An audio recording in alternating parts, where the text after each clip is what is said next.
दोस्तों आज की इस वीडियो में हम एक ऐसे व्यक्ति के बारे में बात करेंगे जो जेल में एक क्रिमिनल की तरह रहा और जेल में रहने के बाद दुनिया की एक सबसे प्रभावशाली किताब को लिखा। वो किताब जो आज भी इंग्लिश लिटरेचर की दुनिया में one of the best selling books है।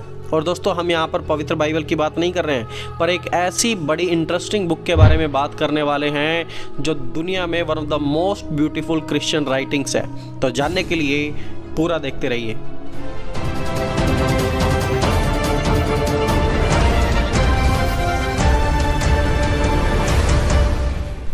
दोस्तों दुनिया की यह सबसे प्रभावशाली किताब यहाँ इंग्लैंड में एक ऐसे व्यक्ति के द्वारा 17th सेंचुरी में जेल में बैठकर लिखी गई थी जो उस समय अपने जीवन के 12 साल जेल में काट रहा था, और उस व्यक्ति का नाम था जॉन बनियान।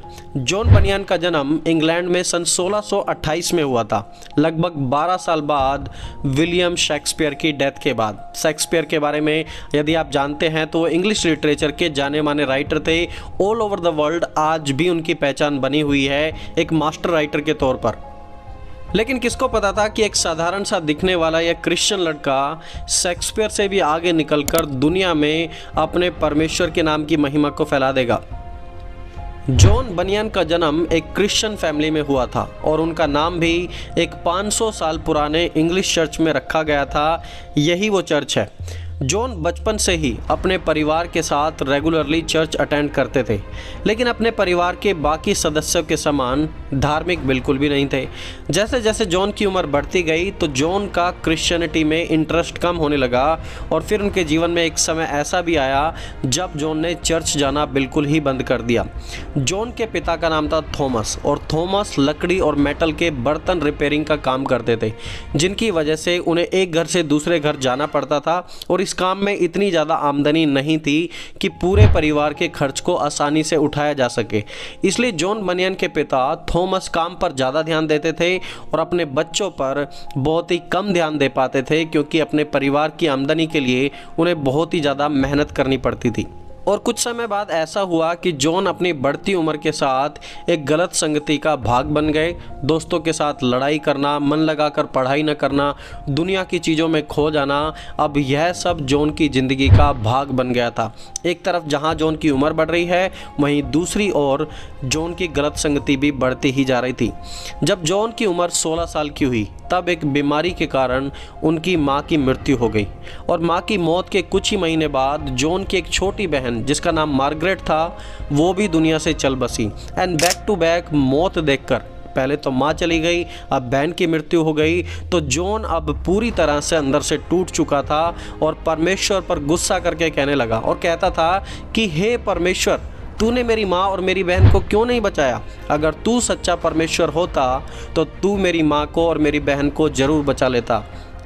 अब यह जॉन के जीवन में एक ऐसा समय था कि जब वो अंदर से बिल्कुल टूट चुके थे अपनी माँ और अपनी बहन की मृत्यु के बाद। वहीं दूसरी ओर इंग्लैंड में एक सिविल वॉर उस समय छिड़ा हुआ था, और यह वॉर था किंग चार्ल्स के बीच में और पार्लियामेंट की लड़ाई लड़ने वाले ओलिवर क्रोमवेल के बीच में। और उस युद्ध का मुद्दा था कि कौन इंग्लैंड पर राज करेगा, इंग्लैंड का वास्तविक हकदार कौन है, राजा या फिर पार्लियामेंट।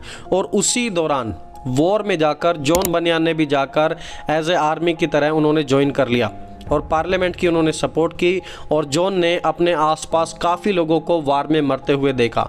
और दर्दनाक मौत को देखकर जॉन के मन में सवाल उठा कि क्या मैं भी ऐसे ही मर जाऊंगा? क्या कोई परमेश्वर का उद्देश्य है मेरे जीवन के लिए?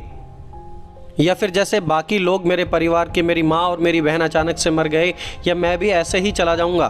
क्या परमेश्वर का कोई उद्देश्य है? Does God have any purpose in my life?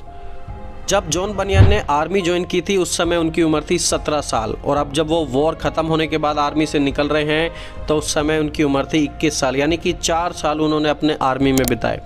23 साल की उम्र में जॉन ने एक लोकल लड़की से शादी कर ली और बड़ी गरीबी का जीवन व्यतीत करने लगे। जॉन अपनी पत्नी को और दूसरों को खुश करने के लिए चर्च तो जाता था, क्योंकि जॉन की पत्नी एक अच्छी विश्वासी थी और वो सोचते थे कि अगर मैं अपनी पत्नी को खुश रखूँगा तो शायद मेरा परिवार भी अच्छे से चले। तो जॉन पत्नी को दिखाने के लिए, दूसरों को दिखाने के लिए तो चर्च जाता था, लेकिन जॉन का दिल परमेश्वर से काफ़ी दूर था। एक दिन जॉन शहर की ओर जा रहा था और तभी उसे एक महिलाओं का ग्रुप दिखाई दिया जो रास्ते के पास बैठकर परमेश्वर की बातें कर रही थी। और जॉन ने जब उनकी बातों को सुना तो उसे लगा कि ये महिलाएं सचमुच परमेश्वर को पर्सनली जानती हैं और उसकी आत्मा से भरपूर हैं। उन महिलाओं को देखकर जॉन इतना प्रेरित हुआ कि जॉन ने भी परमेश्वर को पर्सनल तौर पर जैसे वो महिला जानती थी वैसे ही जानने का फैसला किया और उसी शाम को अपनी बाइबल को पढ़ना शुरू कर दिया। परमेश्वर से प्रार्थना करना भी जॉन ने शुरू कर दिया। जब जॉन ने बाइबल पढ़ना शुरू किया तो बाइबल में जॉन ने पढ़ा कि हमारा जो उद्धार है वो परमेश्वर का गिफ्ट है, इसे पैसों से नहीं खरीदा जा सकता, ना ही भले कर्म करके हम परमेश्वर तक पहुंच सकते हैं। और जॉन ने यह भी सीखा कि हमारे सारे पापों की कीमत प्रभु यीशु मसीह ने क्रूस पर अदा कर दी है और जो कोई उस पर विश्वास करेगा वो बचाया जाएगा। और फिर क्या, उसी दिन जॉन ने प्रभु यीशु के सामने अपने घुटने टेके, अपने हाथों को उठाया और अपना जीवन प्रभु यीशु को सरेंडर कर दिया। उस दिन से जॉन ने एक नई जिंदगी की शुरुआत कर दी और मसीह के लिए जीना शुरू कर दिया। जॉन के अंदर इतनी खुशी थी कि वो बाहर जाकर अब सब लोगों को यीशु मसीह के बारे में बताना चाहते थे। जॉन ने open air preaching, church preaching, street preaching, घरों में बाइबल स्टडी करना शुरू कर दिया और एक बड़ी भीड़ धीरे धीरे हमेशा उन्हें सुनने के लिए तैयार होने लगी। 17th सेंचुरी में इंग्लैंड में रिलीजियस फ्रीडम पर काफ़ी रिस्ट्रिक्शंस थी, जिसकी वजह से सिर्फ चर्चेस में ही वर्शिप करना अलाउड था। ओपन एयर प्रीचिंग इलीगल थी, खुले में मिलना, बाइबल स्टडीज़ घर में करना, ये सब कुछ अलाउड नहीं था उस समय।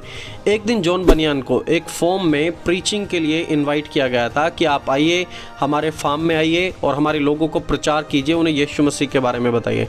जॉन जानते थे कि ऐसा करना बहुत ज़्यादा रिस्की होगा और जैसे ही वहाँ पर वो वर्शिप स्टार्ट करते हैं तभी किसी ने कंप्लेंट कर दी और पुलिस के एक झुंड ने आकर वहाँ जॉन को अरेस्ट कर लिया। जॉन की क्राइम क्या थी कि यीशु का प्रचार करना और यीशु के द्वारा मिलने वाले उद्धार के बारे में लोगों को बताना। जॉन बनियान को 12 साल जेल में रखने की सज़ा दी गई। जॉन ने जेल में रहते हुए अपने टाइम को बिल्कुल भी वेस्ट नहीं किया और जेल में ही फेलो प्रिजनर्स को, जो साथ में कैदी थे, उन्हें भी यीशु मसीह का प्रचार करना शुरू किया और बहुत से लोगों को जेल में ही बदल डाला। जॉन बनियान जेल में बैठकर प्रार्थना करते थे, वचन पढ़ते थे और फिर उन्होंने लिखना भी शुरू किया और इसी जेल से उन्होंने लिखी world's best selling book pilgrim's progress, जो कि आज भी पवित्र बाइबल के बाद दुनिया की दूसरी सबसे बेस्ट सेलिंग किताब है, जिसे 200 से भी ज़्यादा मेजर लैंग्वेजेस में ट्रांसलेट कर दिया गया है। और दोस्तों, आपको जानकर बड़ी खुशी होगी कि यही वो किताब है पिलग्रिम्स प्रोग्रेस, जो कि अब हिंदी में भी मसीह मुसाफिर के नाम से अवेलेबल है। मेरे पास इस किताब की 3 कॉपीज़ अवेलेबल हैं। यदि आप प्राप्त करना चाहें तो आप YouTube के नीचे कमेंट कर सकते हैं या फिर फेसबुक, इंस्टाग्राम पर पर्सनली अपना एड्रेस मुझे भेज सकते हैं ताकि आपको वो पोस्ट के द्वारा शिप की जा सके। इस किताब में जॉन बनियान ने एक क्रिश्चियन नाम के मुसाफिर के बारे में लिखा है जो नास से स्वर्ग की ओर जाता है। उस रास्ते में जाते समय उसे बहुत से डिस्करेजमेंट मिलते हैं, लोग उसे निराश करने की कोशिश करते हैं, लेकिन क्रिश्चियन आगे बढ़ता रहता है और उसके पास जो बोझ था वो धीरे धीरे, जैसे वो सलीब के पास बढ़ता जाता, वो जो बोझ था वो धीरे धीरे कम होता चला गया और जैसे वो क्रूस के पास पहुंचता है तो वो कंप्लीटली फ्री हो गया। जॉन बनियान ने अपनी बुक में लिखा कि स्वर्ग जाने का कोई शॉर्टकट रास्ता नहीं है, स्वर्ग जाना कठिन है। जब आप स्वर्ग जाने का प्रयास करेंगे तब बहुत मुश्किलें और बहुत परीक्षाएं आपके जीवन में आएंगी। यह किताब दोस्तों जेल से तो लिखी गई थी, लेकिन बहुत ही जल्दी इतनी फेमस हो गई कि लोगों की बड़ी भीड़ इस किताब को पढ़ना चाहती थी। इस किताब को दुनिया की 200 मेजर लैंग्वेजेस में ट्रांसलेट किया, यह हिंदी में भी अवेलेबल है, आप भी इसे खरीद सकते हैं और पढ़ सकते हैं। जॉन बनियान ने सच्ची कहा था कि हम इस पृथ्वी पर मुसाफिर हैं तो परमानेंट सिटीजन बनकर ना रहें, हम सभी को एक दिन यहाँ से जाना है। और प्रेरित पतरस ने अपनी पत्री में लिखा कि हे प्रियो, मैं तुमसे विनती करता हूँ कि तुम अपने आप को परदेसी और यात्री जानकर उन सांसारिक अभिलाषाओं से जो आत्मा से युद्ध करती हैं बचे रहो। दोस्तों, हम सभी का जीवन एक मुसाफिर के समान है, इसलिए पृथ्वी पर रहते हुए स्वर्ग में अपना स्थान सिक्योर करें। जॉन बनियान ने अपने जीवन से यह भी प्रूव कर दिया कि प्रभु की सेवकाई और प्रभु किसी भी तरीके के इंसान को बुला सकते हैं और उसे चुनकर खुले में या फिर जेल में ही बैठाकर अपनी महिमा के लिए उपयोग कर सकते हैं। और जॉन बनियान की लाइफ से हम कुछ बातों को सीख सकते हैं कि परमेश्वर लोगों को ढूंढते हैं, परमेश्वर लोगों को बुलाहट देते हैं। जब प्रभु आपके जीवन में बुलाहट देंगे, सो नो मैटर आप कहाँ से भी क्यों ना हो, प्रभु आपको इस्तेमाल करेंगे। परमेश्वर ने जॉन को जेल में बैठकर इस्तेमाल किया। एक गरीब से दिखने वाले लड़के को, इतना अच्छा फैमिली बैकग्राउंड नहीं था, लेकिन फिर भी प्रभु ने इस्तेमाल किया एक ऐसी किताब लिखने के लिए जो आज भी दुनिया की सबसे बेस्ट सेलिंग किताब है पवित्र बाइबल के बाद। सो दोस्तों, आप भी बताइए कि आखिरकार जॉन बनियान के जीवन से आप क्या सीखते हैं। कौन सी ऐसी चीज़ है जो आप जॉन के जीवन से सीखकर अपने जीवन में लागू करना चाहेंगे, उसे कमेंट्स में ज़रूर बताना। और यह भी याद रखना कि जॉन के जीवन से कौन सी बात आपको सबसे ज़्यादा प्रभावित करती है और परमेश्वर में बढ़ने के लिए मदद करती है।